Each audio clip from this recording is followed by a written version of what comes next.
Kevin, how are you? Great, Don. Thank you so much for having me. Well, tell us a little bit about yourself, please. Well, it's a long story, obviously, like most of your interviews probably, but so look, a son of immigrants, one of 8 children here in America, and truly believe that America is the greatest country in the world, if not in the history of the world. I'm a former political science and journalism student. I've traveled all over North America as a speaker. I'm the only motivational leadership speaker in American history to ever have a day of recognition passed by the United States Congress.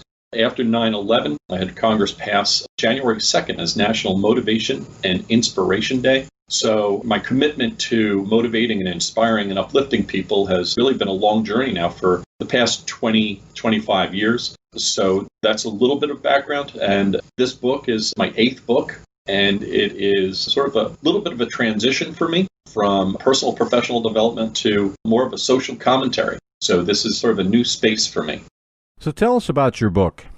Well, Transcendence, as the title states, asks the question about evolving towards a peaceful, loving society and world peace, and how do we overcome the vulgar, violent, and disrespectful society that we've become in order to become our very best. And as a political science student and author and writer, I ask a lot of difficult questions about our society. And 2020 certainly has brought to light some of the worst things about our society or our culture. And the question becomes, how do we overcome the vulgar and disrespectful and sort of hateful society that we've become?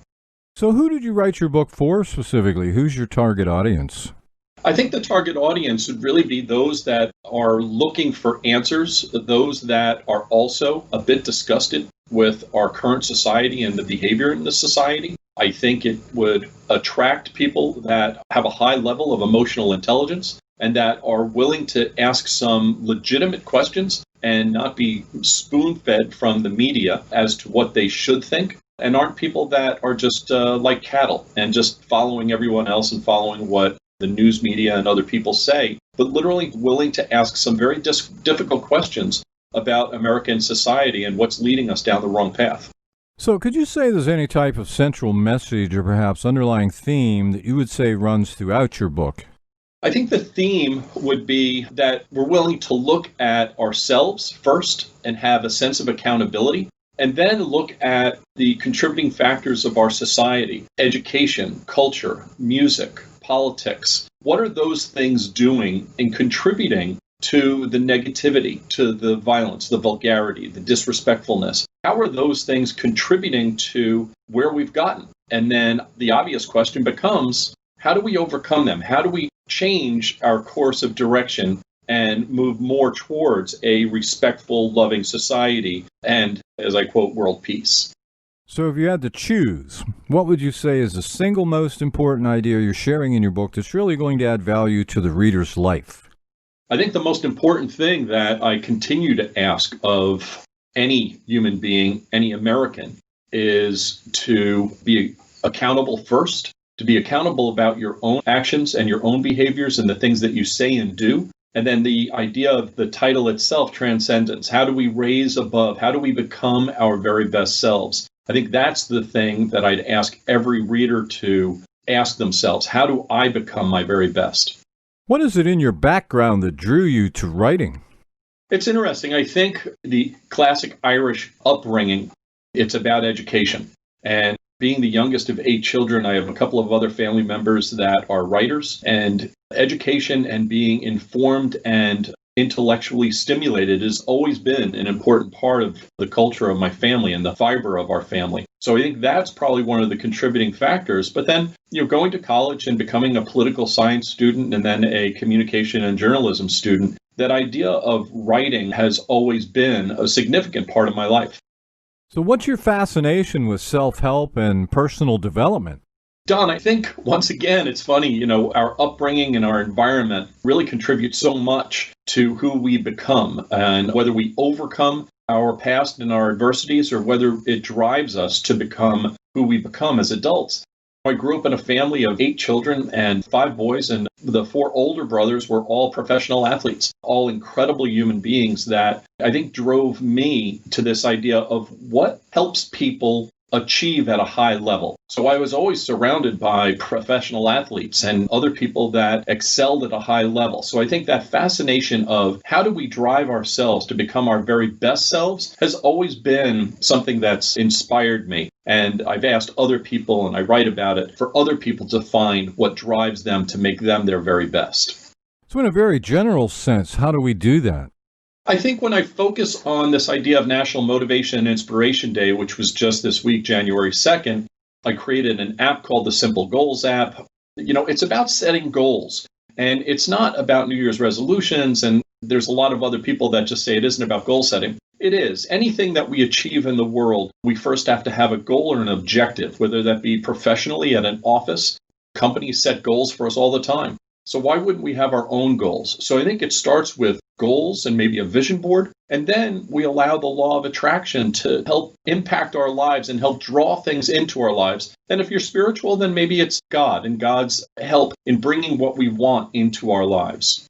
Transcendence. Tell us about the title of the book. Oh, it's exactly what you would think, Don. Transcendence is about transcending. It's about rising above. It's about lifting up and expecting more of ourselves. And that's what I'm asking everyone is, how do we become our best selves? How do we overcome the vulgarity and violent and disrespectful society that we've become? And transcendence is about rising up. And if you think about transcending, each individual that transcends, hopefully with that, you bring other people with you. It's by example. If you transcend and become a more enlightened and engaged person, I would like to think that the people that are around you, you also lift up, you also raise up. You hold them to a higher standard because they see the example that you set, that you're trying to be a transcendent, a enlightened, a knowledgeable, respectful human being. And I think if we surround ourselves with people like that, then that's how we rise above our current standards. Now, in the book, you seem to be a bit critical. Why is that? Well, you think when you're analyzing something, you need to have some critical statements, some critical viewpoints. And if you're trying to change something, well, you need to understand where the challenge is and then where the opportunity is, right? Sort of like a SWOT analysis: strengths, weaknesses, opportunities, threats. So when we look at our society and we see the amazing strengths that America has, we truly are the greatest country in the world, if not the greatest country in the history of the world. However, our weaknesses, we have a number of them that are contributing to the downfall of our society. And I think that's where we critically need to look at those quote unquote weaknesses to determine how do we overcome them. And then we look at our opportunities. And unfortunately, as we've seen in the past this summer, and again just recently at the Capitol building, we see the threat if we do not make a change. And I think that's what Transcendence is asking people to do, is to rise above and to make some critical choices, do some critical thinking, use some emotional intelligence to make significant changes in our lives. And if we're self-accountable, if we make the changes ourselves, then we're setting an example for others to make the change as well. What's been your most rewarding experience since publishing this book? Don, I think this is my 8th book, and certainly the first one where I introduced the 21st century multidimensional hierarchy of needs, the most significant addition to Maslow's hierarchy of needs in 60 years. There was something unique about that, about contributing to a legendary figure that had such an exceptional piece of information that I was able to add to. In this case, making the transition from not just personal and professional development and self-help, but now making a statement about our culture and our society. And they tie together in the sense, Don, that if I've been working now for 20 years on people evolving, becoming better, looking at themselves to try and become better human beings, and yet societally somehow we're working backwards, we're becoming a more divisive and disrespectful and hateful society. Well, this is the first time that I'm choosing to write about our societal ills and how, from a motivational, inspirational leadership perspective, that we need to make significant changes in order to change our society and our culture. I think that's the uplifting piece. That's the inspirational piece. And I've gotten so much feedback already from people that feel inspired to read the book and to try and make changes in their personal lives. So how would you describe your writing style? I don't even know how to answer that, Don. As someone that's been writing for 30 years at college and after college and magazines and training materials. I have no idea how to define what my writing style would be. I'll leave that to others. What was your reason for writing this book? There's a couple of answers there, Don, and in my heart, and I literally feel like I'm choking up as you ask that question, I think it's sadness.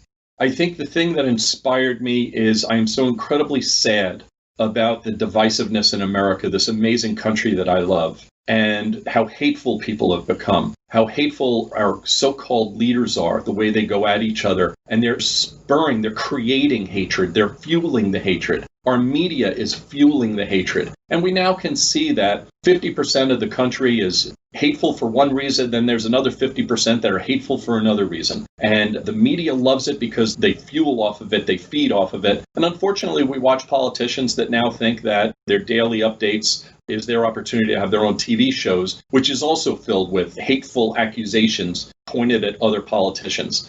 It's sadness, Don. That's what motivated this book, is to ask people to please transcend. We know what's right. We know what's better. This is not how we would teach our children to live. This is not how we would teach our children to act. Why are we accepting it from politicians and media? We need to ask something more of ourselves and do better. What part of this book would you say you personally like best?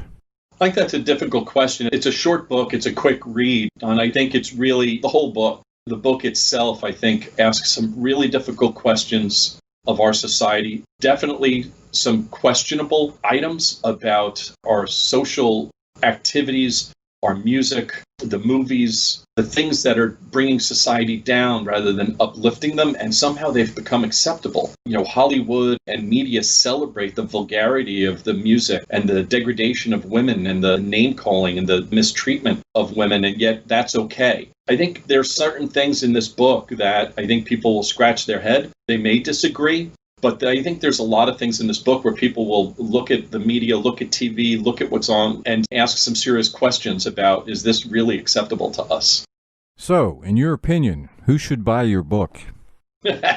Everybody. But listen, I think anyone that's concerned about our society and the direction we're going in, they should buy this book. Anyone that's making accusations of people being racist or people being anti-Semites or young people that think they're entitled to getting free education or getting free stuff. Anyone that is looking at society and expecting more, they should read this book. Because in America, the idea is that if you work hard enough and smart enough, you can be successful. And it isn't about pointing at the government or anyone else and telling them that they owe you. America doesn't owe anyone anything because it already provides it. It provides a safe and secure and welcoming society that provides education to almost every single person until they're 18 or 19 years old for free in public education. And I think it's time for us to start to have people realize they need to be accountable. And once again, we come back to that accountability question.